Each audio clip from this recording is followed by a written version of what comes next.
Right now, Americans are in a record $1 trillion in credit card debt. And as an investor, is this the right time to invest in credit card companies? And if so, which one should we look into? In this video, I will cover the top 4 companies that you should take a look at and which ones fit for the right type of investor because they are slightly different. Now, the headline is, and was very popular last week, where we found out that there was a report that said there's $1 trillion in credit card debt, the highest we have ever seen as a country. Now, one of y'all said in the comments, well, let me go and look at Visa, MasterCard, American Express, and Discover because this has to benefit one, if not more, of those companies until you start to look into it. Only one credit card company primarily makes money based on the balance that you have, which is why you want to subscribe to the channel, but always why you want to read into these financial reports and see how they make their money. Only American Express is a lender in this case, which means that the balance that you have and the interest rate that is there, American Express makes money on that. Discover, Visa, MasterCard, they really don't. It's really the bank that is behind the card. Even if you check your debit card, right? It'll say MasterCard or Visa on it.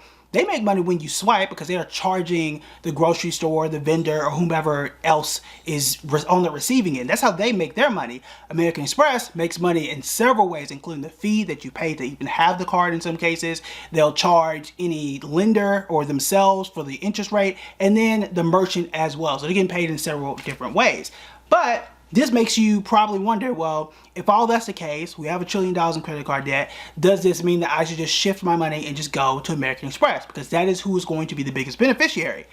Well, that answer might be a little more complex, and that is because American Express is actually down 8% in the last 6 months, and it's only up 1%. At the time we're doing this video, they're up just a 1%, a single percent over the last year, which is utterly disappointing because there are so many ways that you can get well over 1% while taking little to no risk. Now, if you know me, you know for a fact, little to no risk is almost a phrase I never say. But there are treasuries which are backed by the United States government that are paying more than 5%. And unless the US goes bankrupt, which is not possible as long as we're charging taxes, that's little to no risk, and you're getting 5 times more than what you would have gotten in American Express. So I'm not entirely sure if that's the best one to make money today. If you look at make money today, I'm not sure if American Express is that answer. So with that one crossed off the list, what are the remaining 3? You got MasterCard, you got Discover, and then you have Visa. Well, Discover is the stock that I personally bought. I felt at the time that I was looking at the stock, that was the best discount, meaning I paid what I thought was the best price.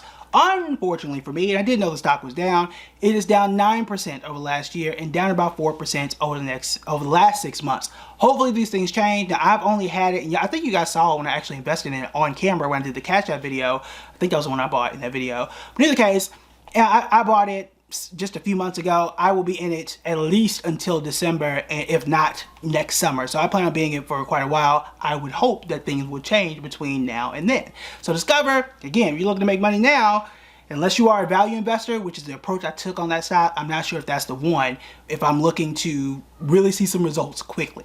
Now, not everybody wants to see results quickly, and that's fine, and you should be patient, but I want to be upfront with you in terms of what to expect. So now that narrows it down to 2, and these 2 choices are solid: Visa and MasterCard. For MasterCard, they're up 6% in the last 6 months, up 12% over last year, and then Visa up 4% in the last 6 months, up about 13% over the last year.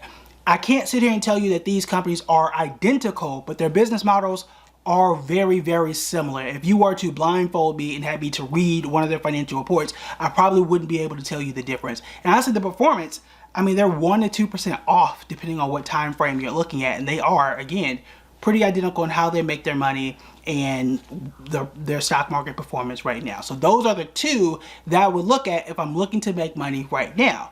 However, what if you're not? What if you're somebody that says, I want to buy a good, decent company for an even better price and hold it for the long term? I'm looking to buy something and hold it for 2, 3, 4, 5 years or even longer.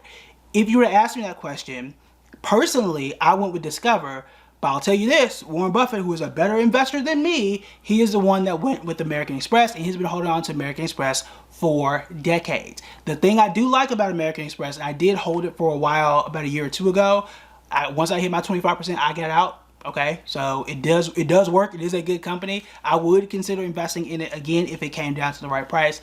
But with American Express, they do have a different clientele. They have a wealthier clientele, and again, having that third, let's say, third bag, whatever it is you want to call it, that third skill set that these other companies don't have, and being able to charge a higher interest rate is something to behold. It is a new way, another way for them to bring in money. However, with that does come risk. Now, yes, their clients tend to be richer, so they may not run into this issue as much, but if people don't pay, that's going to be an issue for you if you're American Express. Where if you're Discover, you probably don't care because you're just a card, right? It's Bank of America, it's Wells Fargo who's actually lending the money, and those are the people who are going to be hurt the most if you do not pay that bill. So do know that these business models can be slightly different. So those are the ones you do want to consider. But if you are also looking for other ideas, we all know that tech is the best sector to invest in right now. Okay, that is a flat out fact, and it's very easy to see. However, if you're looking for what to invest in the tech sector, then you want to check out this video right here.